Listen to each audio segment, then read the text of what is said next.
Welcome to the Engaging Classroom. Making it work.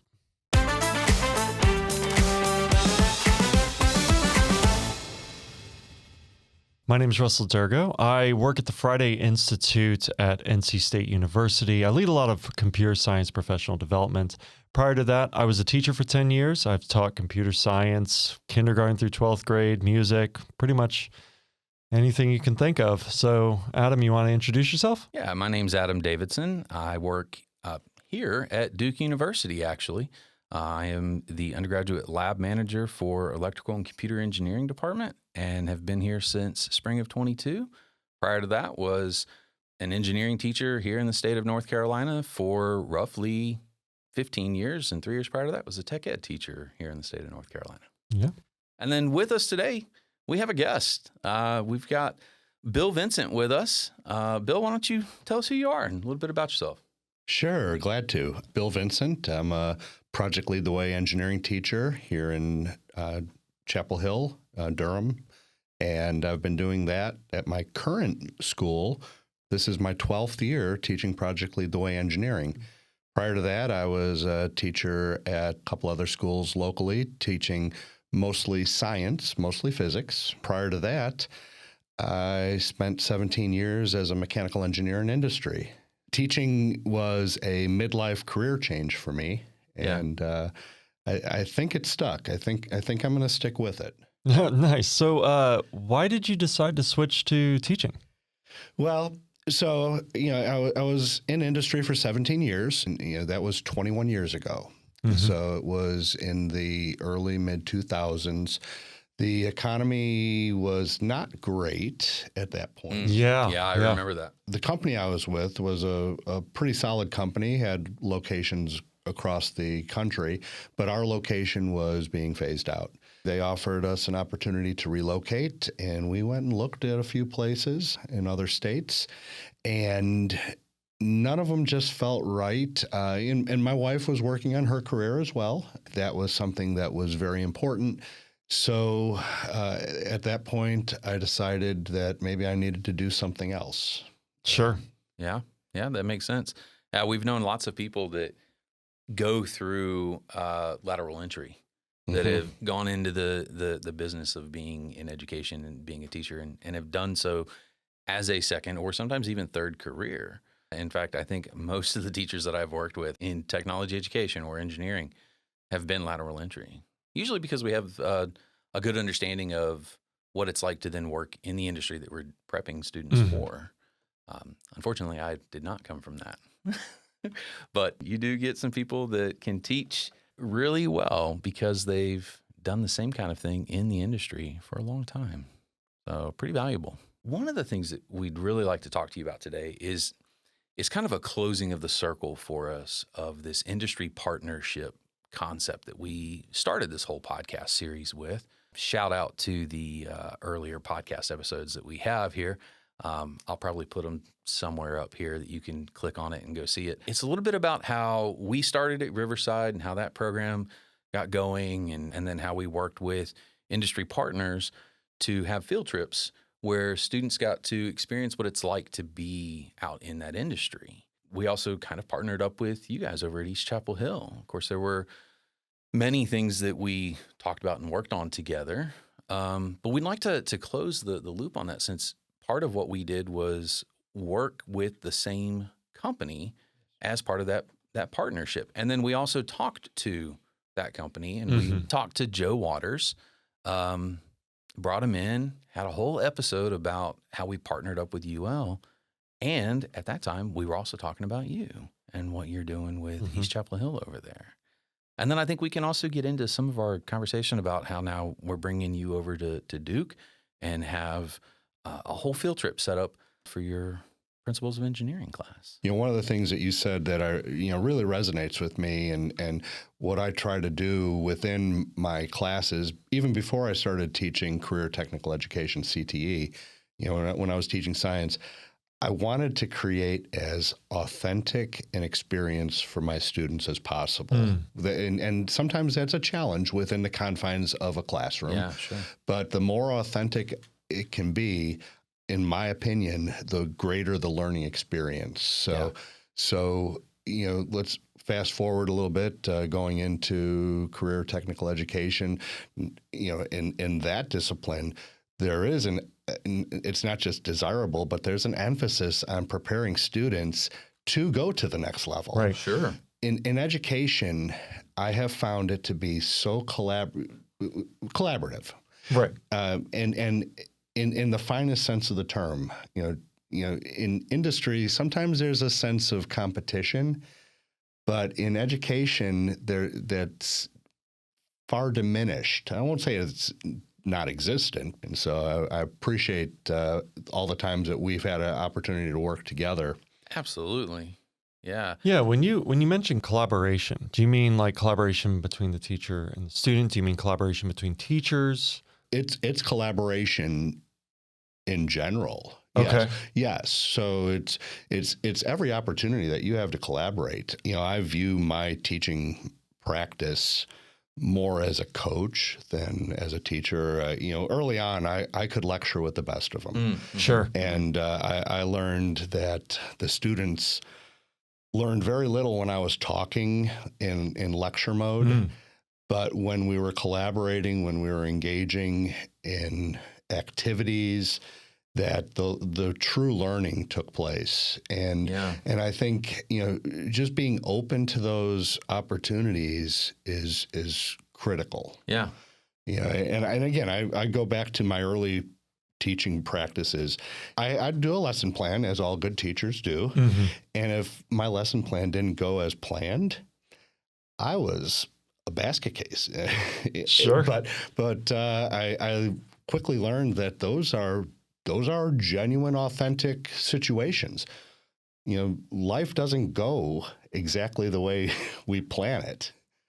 So do you feel as though, and of course I don't want to put any words in your mouth, that the opportunity for the students to experience that outside the classroom strengthens their understanding of how to deal with those situations? Absolutely. And again, I can tell them what it's like out in an industry, and that has value. I don't want to diminish that. Sure. But when they can actually see it and experience it, learning is experiential, in my opinion. And getting them out of the classroom and into those settings is so valuable. I think back on myself. What do I remember from my high school experience? I don't remember a single lecture.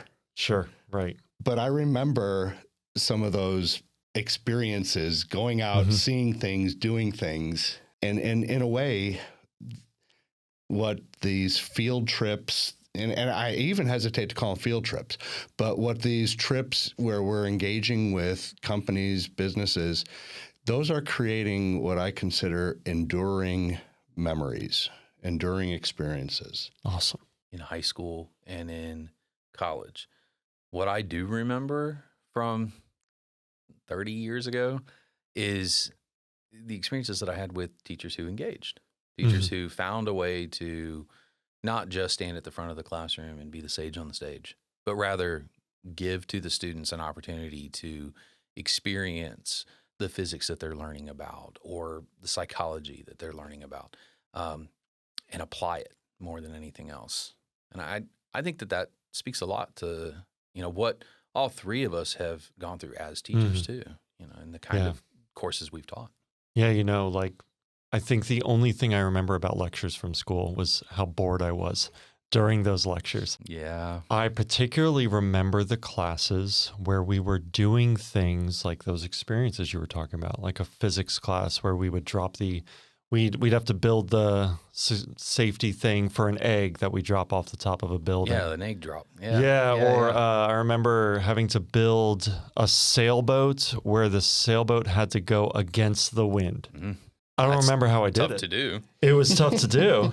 We did it, but I don't remember how I did it, but I remember that experience. I don't remember any of the lecture around it, though. So let's kind of dive into that a little bit. Now, part of this was your partnership with UL Solutions.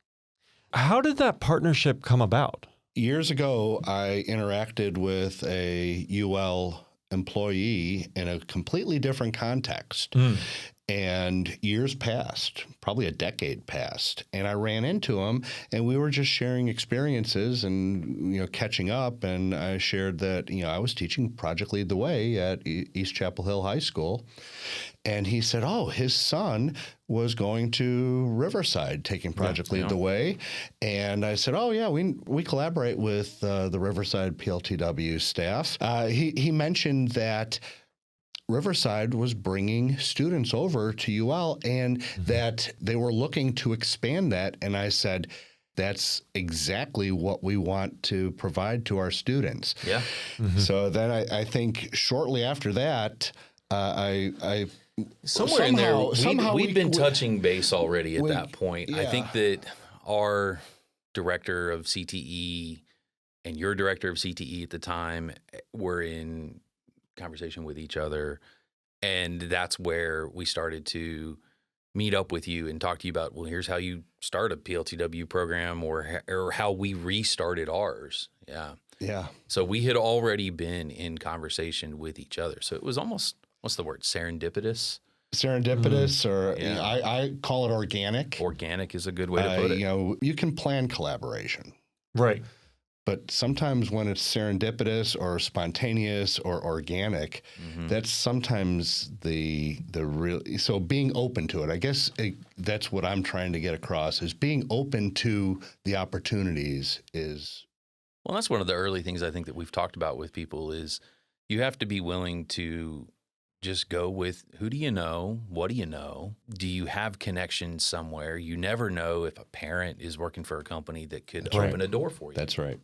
And not to mention, like you talked about how this came out of a conversation, just meeting this person, how you just always have to be on the lookout for those partnerships, whether or not you're in the classroom, whether or not you're doing the phone calls, just always have it in the back of my mind. How, is this somebody that I can reach out to and work with in the future? You never know when you're going to need somebody. Yeah, absolutely.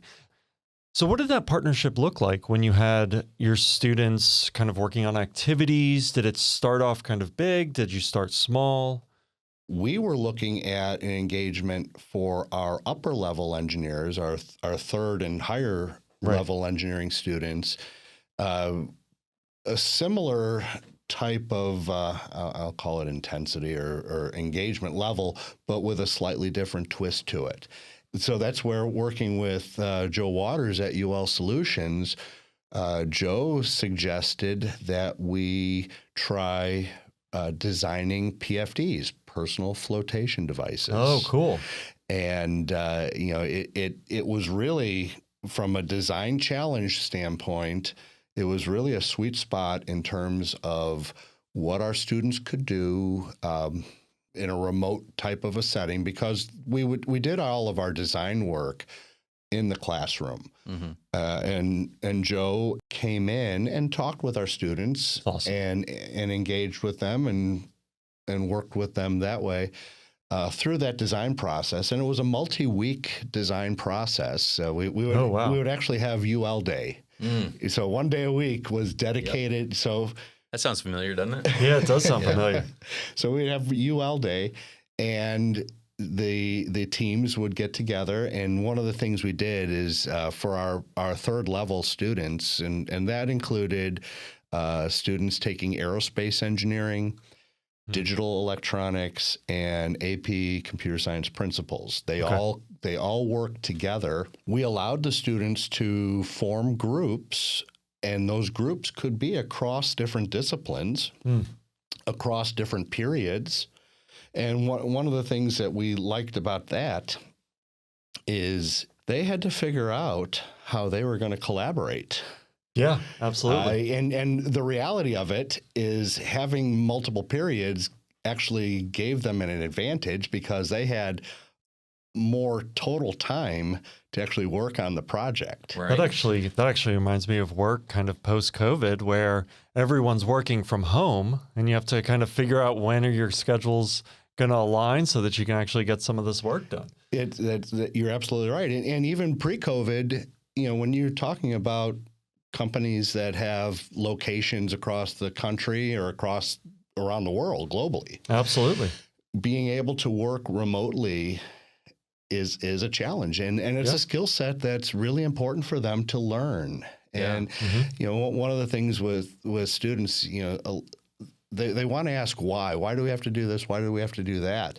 And when you can address that why, it makes sense to them. And when you explain that, you might be working with somebody on the other side of the country in a different time zone, and you need to figure out how you're going to communicate effectively with them. You absolutely do. So you mentioned that this is a multi-week project. That is a lot of time to pull from your class.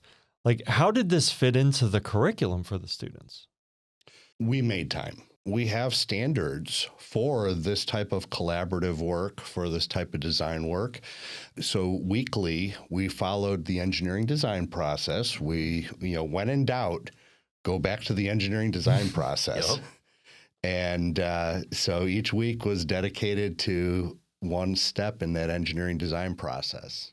Awesome. I actually really like that. And I like that you mentioned the value of this experience and making time, because I think so many teachers run into this issue of like wanting to do a partnership, wanting to do this extended kind of activity, but then saying, oh, I have this standardized test at the end of the year, where if I take away time from my class, I'm not going to cover all the material. We actually run into this all the time at university. Yeah. They're gung-ho about being part of a research project. We'll run them through all the professional development. And then when time comes for them to put that project into place or start teaching it, they say, oh, I can't. I need to prepare for the test. I don't have time. But it sounds to me like you found the value was there, so you made sure to provide that time to pull it out of your class period so that students could have that experience. Because we're teaching engineering, we have the ability to align it. And one of the things I like about Project Lead the Way is there is a curriculum. Right. There's structure to it. There's structure. Yeah. But Project Lead the Way also and let me just back up a second. When you go, everybody that teaches Project Lead the Way, as you guys know, has to go through core training. Yeah. And what I like about that is if you follow their curriculum, you will be okay. Sure. If you do have experiences, if you do have resources, and not everybody has resources like going to a UL. It's not always the same. It's not always the same. So every situation is a little bit unique, a little bit different. So you have to adjust and tailor to that. But when you go back to what are the learning outcomes, and tying an experience like a UL experience into the broader learning outcomes and the desires, then it becomes a little easier too. Sure. And I get it. Sometimes it's a little bit challenging to do that, but I think it's well worth the effort. Are there projects in particular that you've done with students, or that students have shown you, that you think are the best, or really strong things that stand the course of time, that really have been something that maybe you've gone back to over and over again, or that you've seen from a student that has been so engaging that you're like, I have to do this one more time? Oh, absolutely. If it's not fun, we don't do it. Yeah. Now, sometimes we need to adjust what our idea of fun is, and we do. We do always need to tie it back into what those learning outcomes are. So that that's where it's grounded. Right. But you talk about favorite activities, and they're favorites for me and my colleagues, my teaching colleagues that I work with, because they're fun. But what reinforces that, I guess, is what I'm trying to say, is that students, when they come back years later, they remember those enduring experiences that are in the classroom. It's the projects. It's not the It's not the lecture. It's the projects that they worked on. Those are the things that they write about in their college essays. So, and that's, to me, that reinforces what we're doing. Well, and I think what you call fun, a lot of teachers would look at and call engagement. Because right now, a lot of teachers kind of have run into this issue of figuring out, how do I get my students engaged in class? They're on their phones, they're on the computer. What does it take to bring those students in? And you kind of said it. If it's not fun, if it's not engaging, we're just not going to do it. Like, I'm going to make sure that whatever we do in class engages the students and gets them active, because like you said, that's what they care about. That's what they remember. That's what they write that college essay about. Is that what the UL project was then? Was that an engaging, fun project for them? Absolutely. Absolutely. Once they do the project, once they've created their PFD, you guys then go to UL. Yes. And you present it to them. This presentation isn't just standing in front of the room like the first year students did with us, where they're talking about how these certain items get tested. Yours had to go test them. Right. So going back to the engineering design process, the presentation, that's a separate item, but there is another one, testing. Yeah. Mm-hmm. So when we go on our visit, we actually hit 2 of the steps in the 6-step engineering design process. That's awesome. We test. And one of the students has to jump into a test tank, which bears a very, very close resemblance to a swimming pool. Yes, it does. Yeah. Yes, it does. And so they go through a battery of actual tests that UL has designed to conform with industry standards. So in backing up now, our students had to research the industry standards that are required. Oh, wow. So and we don't give that to them. We point them in a direction. Right. We offer them suggestions, but they have to do the research. So they have some idea of what's going to happen.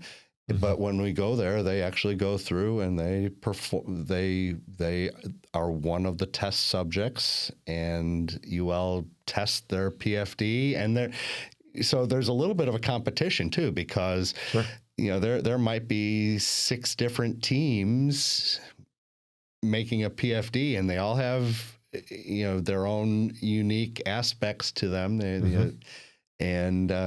But then there's also a lot of similarities too. I mean, right down to you made a trophy for them. Yes, we have a trophy. We had 2 trophies. Oh, okay. Okay. The one trophy was donated by our athletic department. It was a swimming trophy. Okay, I like that. That's pretty appropriate. It's pretty appropriate. That we adapted using packing peanuts that bear a striking resemblance to pool noodles, which tended to be, not all of our designs were pool noodles, but when our students realized that they could get pool noodles pretty readily, they all tended to many gravitated towards pool noodles. But the trophy was a swimmer with a little mock PFD made of packing peanuts that looked like pool noodles. Then we had another trophy that was the plunger, which was truly just a bathroom plunger. Nice. Who got what trophy? So the swimming trophy, that went typically to the overall best design. Okay. As judged by UL? As judged by UL. Okay. UL Solutions. UL Solutions would determine, and they would also offer some honorable mentions. The plunger, we've had a few PFDs that on initial test just destructed.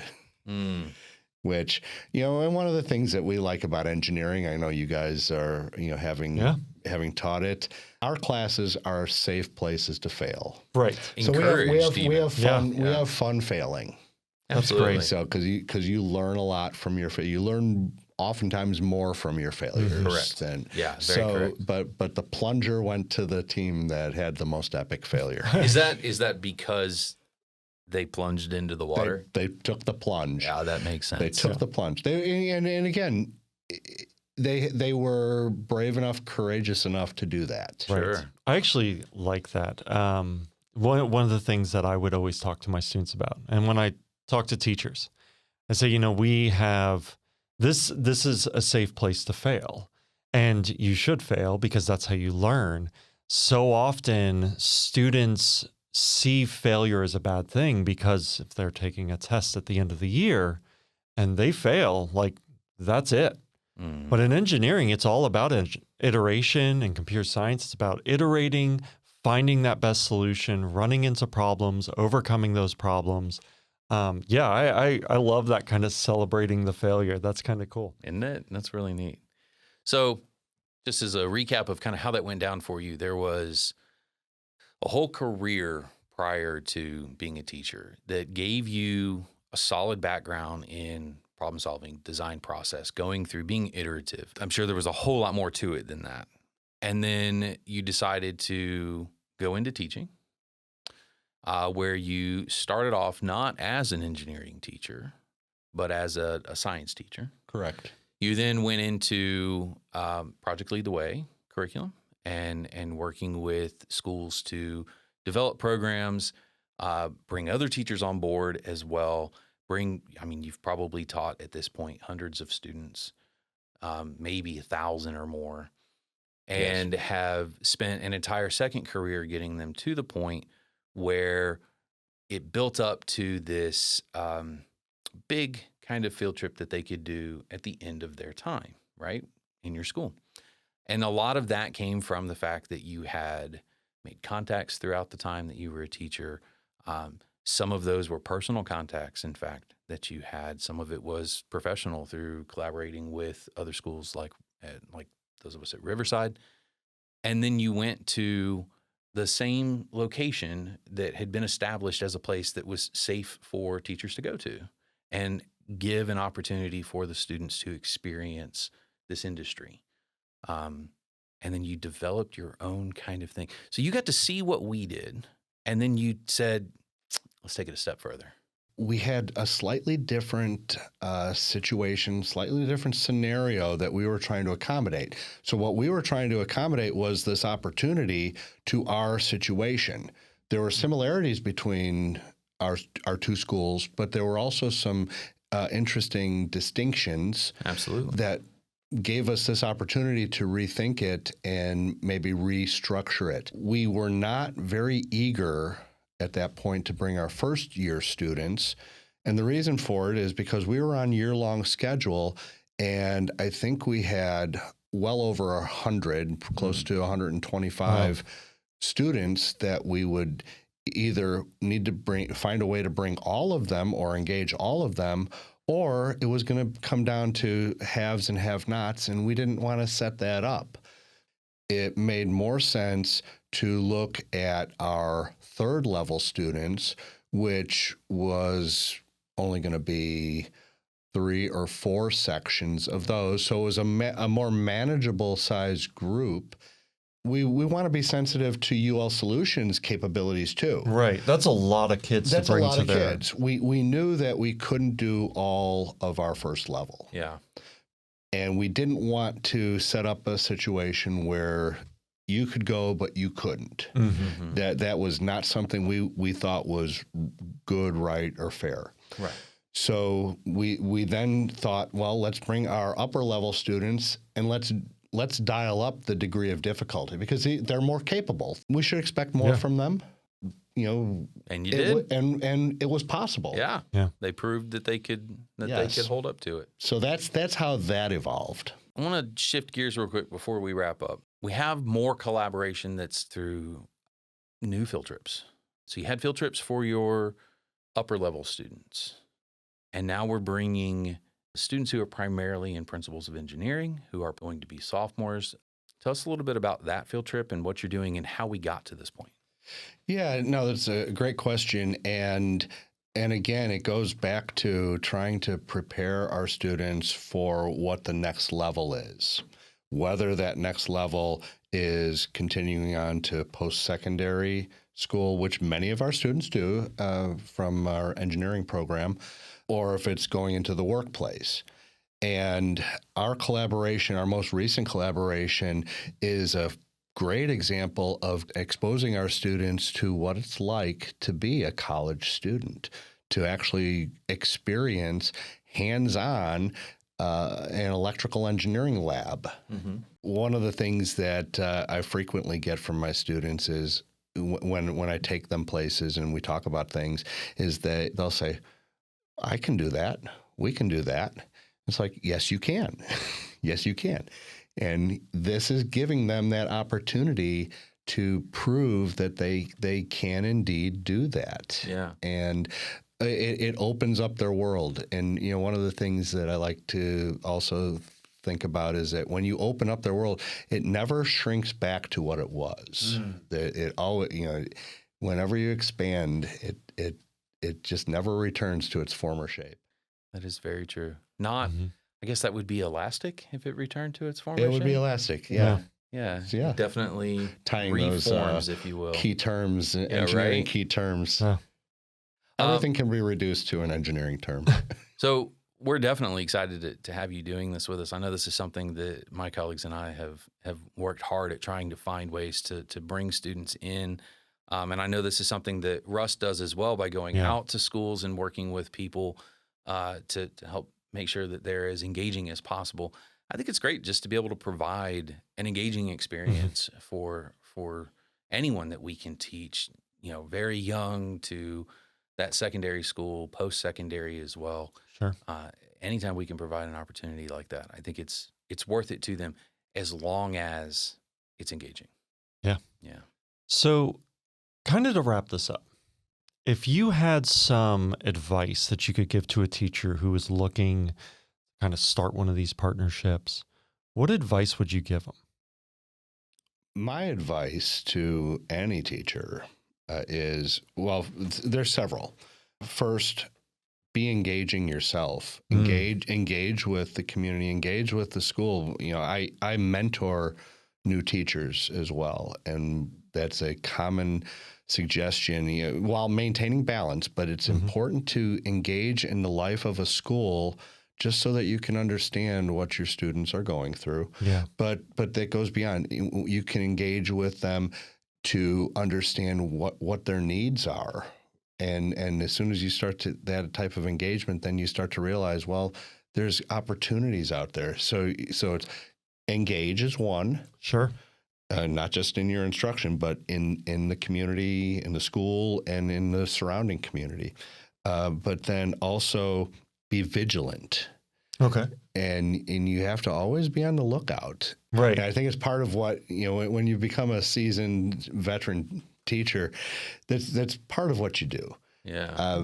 But, you know, for new teachers, you know, you just gotta build that habit, build that strategy, right, and just always be on the lookout of how can I connect what's happening over here to what I'm trying to get across in the classroom. By being vigilant, you build this catalog, you build this bag of tricks that you can reach into and, you know, use that to help connect with the students. I like this idea that you mentioned, like, you've been doing this, so it just feels like these skills are natural to you at this point, and it's almost difficult to say to somebody, oh, well, you need to do this, this, and this, because it feels so basic. And I think for a teacher who's just getting into this, to realize, you know, it's going to get easier. Like, after a while, like, it's going to be difficult now, but after a while, these things are just going to come so naturally to you. I like that idea. You hear it so much from people as when you first start teaching that, Oh, don't yeah. worry, it gets easier. First 3 years are hard, that kind of thing. And they are. But you do just naturally find your groove. Right. You know, you figure out how to make things work. You find those connections, find those people to collaborate with. You know, if I could, we talk about creating a safe space for our students to fail. And I think back to when I was I was a young old teacher, but when I was a new teacher, a novice teacher, I had to have everything planned out. Yep. And if I was, say, working on a physics problem or, some kind of problem, I wanted to have it all worked out ahead of time. And I didn't want to make a mistake. Working on problems and showing the students how I go through the thought process and actually talking through that thought process as we would go through a problem, I found was very helpful for the students. And I just experienced this just the other day going through a problem with the students. I was at the board and we were reviewing one of the assessment questions. And I started down this one path and it led to a dead end. And I said, okay, that didn't work. And then we took another pathway and it worked. And they could see that. And I let them know that that's not unusual. Right. That is life. That's life in engineering. It's life in the real world. Yeah. Life in the real world. And not just that, like we try to set up an environment where it's okay for students to fail. But part of that is showing the students that we fail too, and it's okay. Yeah. Like we don't have to be perfect. I think that's great advice. I explain that to my students. I work with primarily first-year students here at Duke, and they just wrapped up a big project, and it's 6 weeks long. And at the start of the final day of it, where they have to show us what we call the full system demo, I have a spiel that I give to them. And the very first thing I say to them is, I have it right here. Be proud of your work. I tell them, look at your robots and think about what it looked like 9 weeks ago when we first opened up these bot boxes. And consider the fact that it did nothing. It maybe flashed a few lights, but you had no idea why. Well, now you do. Even if your bot utterly fails today, which it won't, but to your perfection level standards, it may not perform as well as you want, but that's okay. Because even if it fails, you've learned how to work as a team, as a group. You've learned how to problem solve and troubleshoot. And you realize that every time we have a solution, there's a new problem that goes along with it. And that's okay. Well, with all of that, we really appreciate you coming out here today, Bill, letting us talk to you a little bit about this, helping not only close the circle with UL Solutions and the field trips that we've taken with them, but also expanding a little bit on how we can be really engaging people with students, what that means to the students, what that means to us as educators, and what it means to the future of just education in general. Really want to thank East Chapel Hill High School for, one, letting you come out here and do this with us, and also thanking our spouses. We put a lot of time and effort into these things, and I know that I always put it as a little blurb at the end in some text, but all three of us have spouses at home that put up with the fact that we're here on a Saturday to do this. Yeah. It's really good of them to let us do that, to be able to be engaged with each other in that way. So well, and spouses of teachers I think are used to that. They very much so are. They very much so are. They share us with our students. They really do. They really do. And thank you for coming out to do field trips with us. I know that we'll be doing that again here very soon. In fact, a couple of weeks from now, we're going to have another one. Yes. Thank you to NC State for having you be able to do what you're doing here. Thank you to Duke University for the location, for letting you do this work. And it is a lot of work that we all put into this. So thank you guys for coming out here today. Yeah. Thank you. Yeah. Thank you for watching.